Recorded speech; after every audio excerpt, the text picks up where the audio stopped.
Introduction. The humble tuber that changed the world. Close your eyes and imagine a world without French fries, without mashed potatoes at Thanksgiving, without potato chips. Hard to picture, isn't it? Yet for most of human history, the potato was completely unknown outside a small region of South America. This unassuming tuber has shaped empires, prevented famines, sparked wars, and fundamentally altered the course of human civilization. Tonight, let's journey through time and discover how a simple root vegetable became one of humanity's most important foods. Part 1. Ancient origins in the Andes. Our story begins roughly 8,000 years ago in the highlands of the Andes Mountains, in what is now southern Peru and northwestern Bolivia. Here, at elevations between 11,000 and 15,000 feet, where the air is thin and the nights are freezing, ancient peoples made a discovery that would echo through millennia.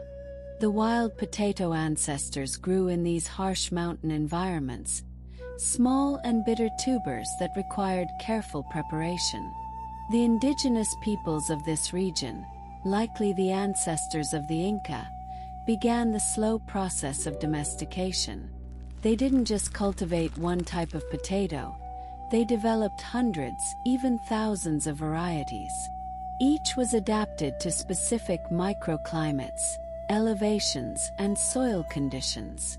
The Inca civilization, which flourished from the 13th to the 16th century, elevated potato cultivation to an art form. They grew potatoes in terraced fields that climbed the mountainsides like giant staircases. The Inca recognized something profound about this crop. It could grow where corn and other staples failed. It thrived in cold, it tolerated poor soil, and it provided remarkable nutrition in a compact package. But here's a fascinating detail most people don't know. The Inca didn't just eat fresh potatoes.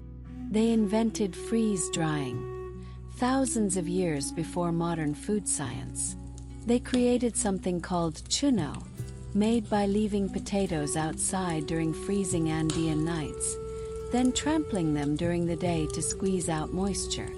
The process was repeated for days until the potatoes became preserved, lightweight, and capable of lasting for years.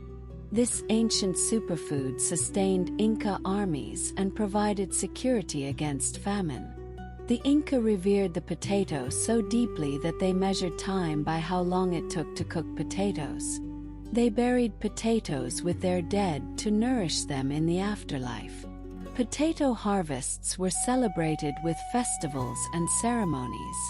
The potato goddess, Axamama, was honored alongside the corn deity. Part 2. The Conquistadors and Europe's Skepticism. In 1532, Spanish conquistador Francisco Pizarro arrived in Peru, seeking gold and glory. What he found would prove far more valuable than all the Inca treasure he plundered, though he didn't know it at the time. Somewhere between 1536 and 1539, Spanish explorers encountered the potato. Early records are frustratingly vague, but we know that by the 1570s, potatoes were being shipped back to Spain. The potato's arrival in Europe was anything but triumphant. Europeans looked at this knobby, dirt-covered tuber with deep suspicion. It looked strange, it grew underground, which seemed vaguely sinister, and it wasn't mentioned in the Bible. In an era when the Bible was considered the ultimate authority, this omission was genuinely troubling to many people. The potato belonged to the nightshade family, which included several known poisonous plants like belladonna and mandrake. Europeans noticed that potato leaves and stems were indeed toxic, and concluded the entire plant must be dangerous. Some people who ate potatoes did get sick, because they were eating the green parts or potatoes that had been exposed to light and turned toxic. Superstitions flourished like weeds in a potato field. People blamed potatoes for causing leprosy, syphilis, rickets, and even moral degradation. The potato was thought to be an aphrodisiac, which made it scandalous. Scottish Presbyterians refused to eat potatoes because they weren't mentioned in the Bible, reasoning that if God had meant for humans to eat potatoes, he would have offered them to Adam and Eve. The wealthy elite wouldn't touch them. Potatoes were considered peasant food, fit only for livestock or the desperately poor. When potatoes were grown, they were primarily used as animal fodder or as a last resort food during famines. For nearly 2 centuries, the potato languished in European gardens, more curiosity than staple. Some botanists grew them for their flowers. Yes, potato plants produce rather pretty purple or white blossoms. But as food, Europeans weren't convinced. Part 3. The Philosophical Potato Champion. Enter Antoine-Augustin Parmentier, a French pharmacist and agronomist who would become the potato's greatest champion. Parmentier's story is so remarkable it seems almost fictional. During the 7 Years' War, Parmentier was captured by the Prussians and held as a prisoner of war. In prison, he was fed almost exclusively potatoes, and to his surprise, he not only survived but thrived. He emerged from captivity convinced that this despised tuber could solve France's recurring famines. But how do you convince an entire nation to embrace a food they've been taught to fear and despise? Parmentier was brilliant in his approach. He understood psychology decades before modern marketing was invented. First, he won the support of King Louis XVI and Queen Marie Antoinette. He threw a dinner party where every course featured potatoes prepared in different ways. Marie Antoinette famously wore potato flowers in her hair, making them fashionable overnight. When royalty embraced something, the aristocracy followed. But Parmentier's masterstroke was even more clever. He planted potatoes in fields on the outskirts of Paris and stationed armed guards around them during the day. The message was clear. These potatoes must be incredibly valuable if they need protection. But here's the genius part. Parmentier ordered the guards to accept any bribes and to leave their posts at night. Local peasants, convinced the potatoes must be treasure, stole them and began planting them in their own gardens. Parmentier promoted potatoes relentlessly. He published papers on their nutritional value, distributed free potatoes to anyone who would plant them, and even convinced Benjamin Franklin, who was in Paris as ambassador, to attend his potato dinner parties. Today in France, dishes with Parmentier in the name contain potatoes, a tribute to the man who changed French cuisine forever. Part 4. The potato transforms Northern Europe. While France slowly warmed to the potato, Frederick the Great of Prussia faced a more urgent problem. The 7 Years' War had devastated his kingdom. Fields lay fallow, people were starving, and traditional grain crops couldn't be planted fast enough to prevent mass starvation. Frederick issued the Potato Order in 1756, commanding his subjects to plant potatoes. When the peasants resisted, he threatened to cut off the noses and ears of anyone who refused. This seems harsh, but Frederick understood what was at stake. The potato could produce more calories per acre than any grain crop, grew in poor soil, and could be harvested multiple times per year in some regions. The Prussian peasants, like their counterparts elsewhere, remained skeptical. So Frederick employed a tactic similar to Parmentier's. He declared potatoes a royal vegetable, planted them in his royal garden, and posted guards who were instructed to guard them poorly. Theft ensued, and with it, acceptance. In Ireland, the transformation was even more dramatic. The potato arrived in Ireland sometime in the late 16th century, probably with English colonists who got them from Spanish ships. The Irish climate, cool and moist, was perfect for potatoes. The soil, even in rocky areas, could support them. By the early 1800s, Ireland had become utterly dependent on potatoes. A laboring man might eat 10 to 14 pounds of potatoes per day. Yes, per day. This seems excessive until you realize that potatoes, especially when combined with milk or buttermilk, provided complete nutrition. The Irish population exploded, growing from around 1.4 million in 1600 to over 8 million by 1840. The potato didn't just feed people, it freed them. Potatoes required less labor than grain crops. They could be grown on tiny plots of land. A family could survive on an acre or less, leaving time and land for other pursuits. This efficiency had profound social implications. Part 5. The population explosion. Here's where our story takes a turn that changed the entire trajectory of human civilization. The potato wasn't just another food crop, it was a demographic game changer. Before the potato, European population growth was limited by the amount of grain that could be grown. Grain required large fields, complex farming techniques, and favorable weather. The population would grow during good years, then crash during famines. This Malthusian cycle had governed human populations for millennia.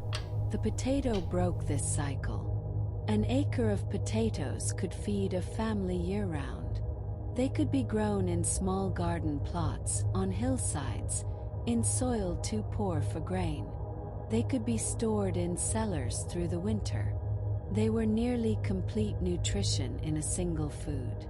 Between 1700 and 1900, Europe's population more than tripled, growing from roughly 100 million to over 400 million people. Historians credit the potato with enabling much of this growth. In regions where potatoes were adopted early, like Ireland, parts of Germany, and Belgium, population growth was especially dramatic. But this growth wasn't just about numbers. Changed everything. With more efficient food production, fewer people needed to farm. This freed up labor for the Industrial Revolution. Young people could leave farms and work in factories. Cities swelled with workers. The potato, in a very real sense, provided the demographic fuel for industrialization.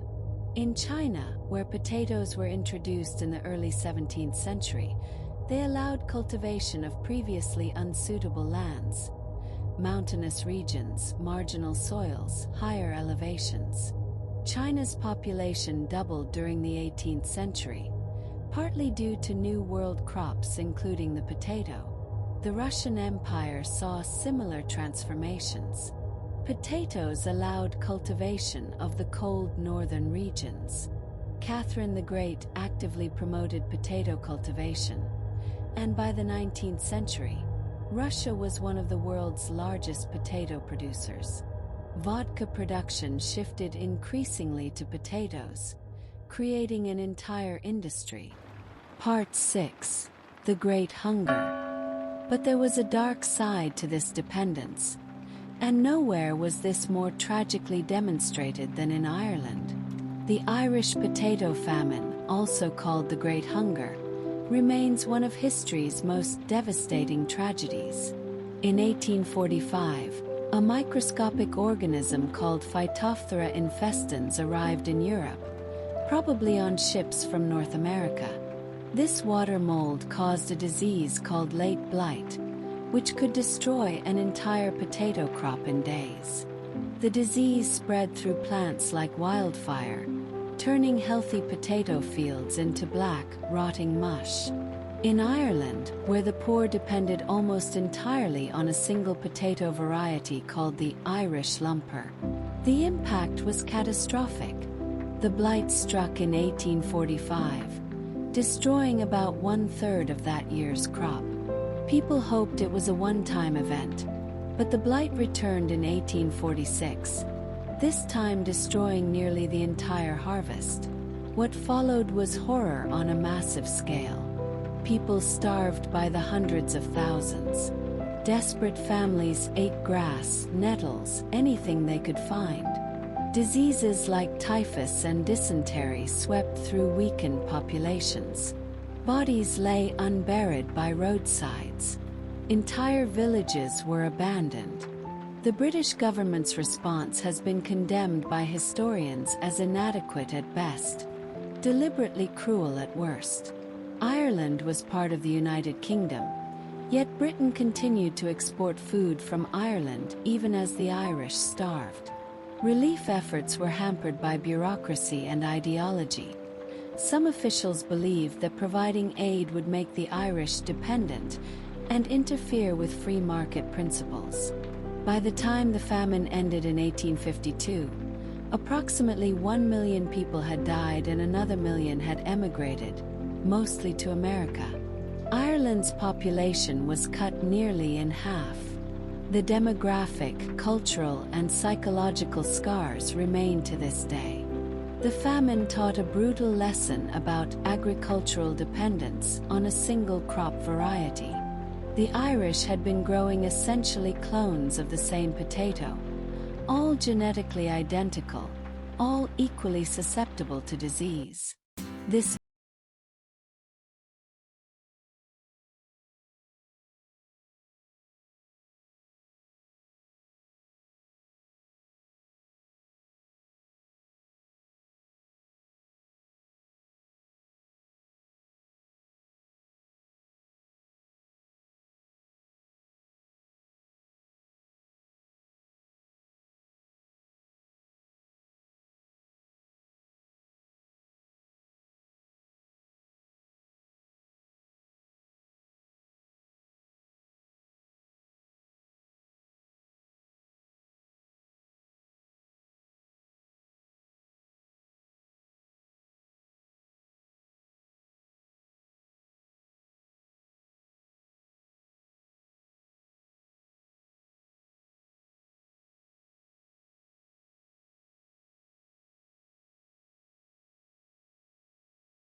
potatoes thrived in warmer climates and became the preferred tuber. This regional difference persists today. Part 8. The science of potatoes. As the 19th century progressed, scientists began to understand what made potatoes so special and so vulnerable. Potatoes reproduce in two ways: through seeds, like most plants, and through tubers. When you plant a potato or a piece of potato with an eye, you're essentially cloning the parent plant. This makes potato farming efficient but creates genetic uniformity. In the 1840s, scientists didn't understand genetics. Gregor Mendel's pea plant experiments wouldn't be published until 1866, but they were beginning to grasp that disease resistance varied among potato varieties. After the Irish Famine, there was urgent interest in developing blight-resistant potatoes. Botanists and agronomists traveled to South America seeking wild potato varieties. They found thousands of distinct types, each adapted to specific conditions. This genetic diversity was treasure. Wild potatoes contained genes for disease resistance, drought tolerance, and adaptation to different climates. The science of plant breeding accelerated. Luther Burbank, the famous American botanist, developed the russet Burbank potato in the 1870s, a variety that would eventually dominate the American French fry industry. Burbank's potato was disease-resistant, high-yielding, and had the perfect starchy texture for baking and frying. Scientists discovered that potatoes were remarkably nutritious. They contain vitamin C, which prevents scurvy. They provide B vitamins, potassium, and iron. Combined with milk or butter, they offer complete protein. A person could theoretically survive on potatoes and dairy alone. Not recommended, but possible. Research also revealed the potato's efficiency. Potatoes produce more calories and nutrients per acre than almost any other crop. They use water efficiently. They can tolerate cool weather that would damage grain crops. In a world facing growing population pressures, these characteristics made potatoes increasingly important. Part 9: Potatoes at War. The 20th century's devastating wars highlighted the potato's strategic importance. In World War I, Germany's Kriegskartoffel, war potatoes, became central to feeding the population. When the British naval blockade cut off food imports, Germans increased potato production dramatically. Potatoes could be grown quickly on small plots, even in urban gardens. The German government issued propaganda encouraging potato consumption. Potatoes are freedom. Recipes for potato bread, potato sausage, and even potato coffee substitute proliferated. When the potato harvest failed in the harsh turnip winter of 1916 to 1917, hundreds of thousands of Germans starved, demonstrating once again the dangers of overdependence. World War II saw similar patterns. Victory gardens in America and Britain emphasized potato cultivation. The potato was promoted as patriotic, efficient, and capable of stretching rations. In besieged Leningrad, where over 1 million civilians died during the German blockade, potatoes became precious beyond measure. Stories emerged of people traveling miles through snow and bombardment to trade valuables for a few potatoes. After World War II, potatoes played an unexpected role in the early space race. Both American and Soviet scientists experimented with growing potatoes in space or in conditions simulating space, recognizing that efficient, nutritious food production would be essential for long-duration space missions. Part 10: The Fast Food Revolution. The post-World War II era brought another transformation: the industrialization of potato processing.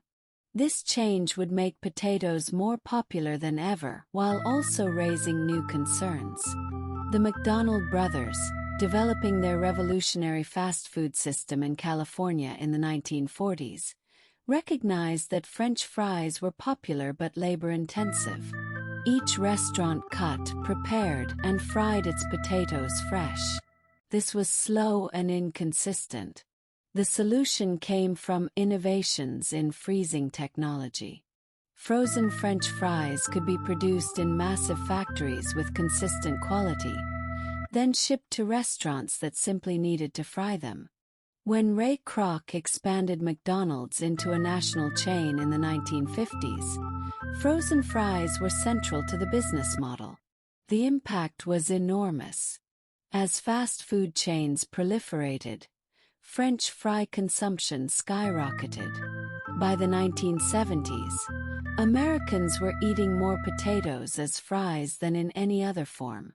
The russet Burbank potato became the industry standard, long and uniform, perfect for frying. Potato chip manufacturing also industrialized. What began as a chef's moment of spite in 1853, when George Crumb supposedly sliced potatoes paper-thin to annoy a complaining customer, became a billion-dollar industry. Mechanization allowed mass production of chips with consistent thickness, flavor, and crunch. The 1960s and 70s brought convenience foods. Instant mashed potatoes, tater tots, hash browns, and dozens of other processed potato products. Potatoes were being consumed in forms that would have been unrecognizable to previous generations. Part 11. The Green Revolution and Genetic Modification. As the 20th century progressed, agricultural science made enormous strides.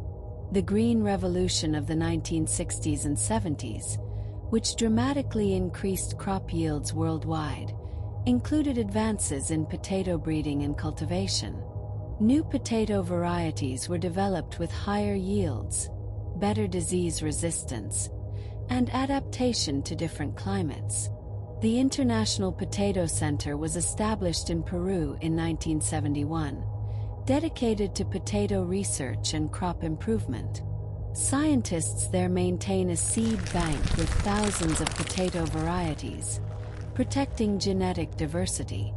In the 1990s and 2000s, genetic modification entered the picture. Scientists developed genetically modified potatoes with enhanced traits: resistance to late blight, the disease that caused the Irish Famine, resistance to pests like the Colorado potato beetle, and reduced production of acrylamide when fried. These GMO potatoes generated controversy. Supporters argued they could reduce pesticide use, increase yields, and prevent famines. Critics worried about unintended ecological consequences, corporate control of food supplies, and the unknown long-term effects of consuming GMO foods. The debate continues, but one thing is clear: potato science has become increasingly sophisticated.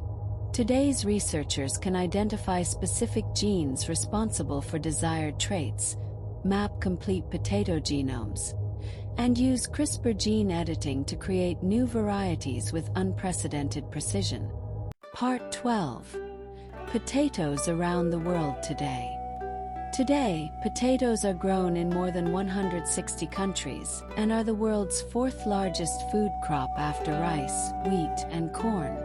But the geography of potato consumption has shifted dramatically. China is now the world's largest potato producer, growing about 1/4 of the global crop. The Chinese government has promoted potatoes as a solution to food security, especially in regions where grain cultivation is challenging. In 2015, China announced plans to make potatoes a staple food, developing potato-based noodles, breads, and other products to supplement rice and wheat.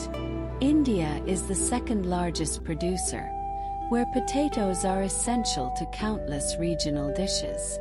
The humble aloo potato appears in curries, breads, snacks, and street foods throughout the subcontinent. In Africa, potatoes are increasingly important for food security. They grow well at high elevations in countries like Rwanda and Kenya, providing nutrition and income for smallholder farmers.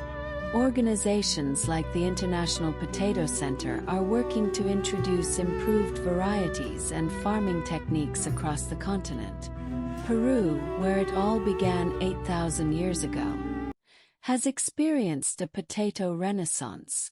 The country now celebrates potato diversity as cultural heritage. Thousands of traditional varieties, once nearly lost, are being preserved and promoted. High-end restaurants feature heirloom potatoes in colors you've never seen: purple, blue, red, and gold, each with distinct flavors and textures. Part 13. The environmental story. Our modern relationship with potatoes raises important environmental questions. Potato cultivation can be resource-intensive, requiring significant water and fertilizer. In some regions, potato farming has been linked to soil degradation and water pollution from agricultural runoff. Yet potatoes are also relatively efficient compared to many alternatives. They produce more food per unit of water than most grain crops. They have a lower carbon footprint than animal proteins. When grown sustainably, they can be part of environmentally responsible food systems. Organic potato farming has grown significantly, responding to concerns about pesticide use. Farmers are rediscovering traditional varieties that, while perhaps lower yielding, require fewer chemical inputs and are better adapted to local conditions. Climate change poses new challenges. Potatoes are sensitive to temperature extremes, and changing weather patterns affect yields. Scientists are racing to develop varieties that can tolerate heat, drought, and new pest pressures. The genetic diversity preserved in seed banks may prove essential for adapting potato cultivation to a changing climate. Part 14. Cultural Impact and the Future. The potato has infiltrated human culture in ways both profound and quirky. We use potato-related metaphors: couch potato, small potatoes, hot potato. Potatoes appear in art, literature, and film. Think of Vincent van Gogh's The Potato Eaters or the animated Mr. Potato Head. Different cultures have developed distinct potato traditions. The British have their beloved chips, which Americans call fries, and crisps, chips. Germans have Kartoffelsalat and countless potato dishes. Russians have their olivai salad, studded with potatoes. In Peru, causa lamena showcases potatoes in a sophisticated layered dish. Each culture has made the potato its own. Looking forward, potatoes seem poised to remain central to global food security. Researchers are exploring potatoes' potential in vertical farms and controlled environment agriculture. NASA continues to study potatoes as a candidate for space farming. Those experiments from the 1960s continue today with more sophisticated technology. New processing techniques promise healthier potato products. Air frying technology reduces fat while maintaining texture. Dehydration and freeze-drying methods, not unlike ancient Inca Chuño, are being refined for emergency food supplies. The fight against food waste has turned attention to ugly potatoes, misshapen or oddly sized tubers that are nutritionally identical to their prettier siblings but are often discarded. Movements to reduce food waste are making these available to consumers at reduced prices. Conclusion: Lessons from a tuber. As we conclude our journey through potato history, what can we learn from this remarkable story? We learn about the importance of biodiversity. The Irish Famine taught us the catastrophic dangers of monoculture. The thousands of potato varieties preserved in gene banks aren't just scientific curiosities, they're insurance policies for humanity's future. We learn about cultural exchange and adaptation. The potato traveled from South America to Europe to Asia to Africa, and at each stop, it was transformed by local cuisines while also transforming them. Food is never just nutrition. It's culture, identity, and creativity. We learn about the complexity of progress. The potato enabled population growth and industrialization, which brought both benefits and problems. It fed millions while creating dependencies that could turn deadly. Our relationship with potatoes mirrors our relationship with agriculture and technology. Filled with both promise and peril, we learn about resilience and innovation. From Inca farmers developing freeze-drying to modern scientists using CRISPR, humans have continuously adapted potatoes to meet changing needs. This innovation continues today as we face climate change and food security challenges. Perhaps most importantly, we learn humility. This unremarkable tuber, initially despised and rejected, has shaped human history as profoundly as any king or invention. It reminds us that the things we overlook or underestimate often matter most. So the next time you enjoy French fries, baked potato, or mashed potatoes, take a moment to appreciate the incredible journey that brought them to your plate. You're participating in a story that spans continents and millennia, connecting you to Inca farmers, French philosophers, Irish emigrants, and billions of people around the world. The potato story is, in the end, humanity's story. One of adaptation, ingenuity, tragedy, triumph, and the enduring power of a simple food to change everything. Sweet dreams. And may your appreciation for this humble tuber be as rich as the soil in which it grows.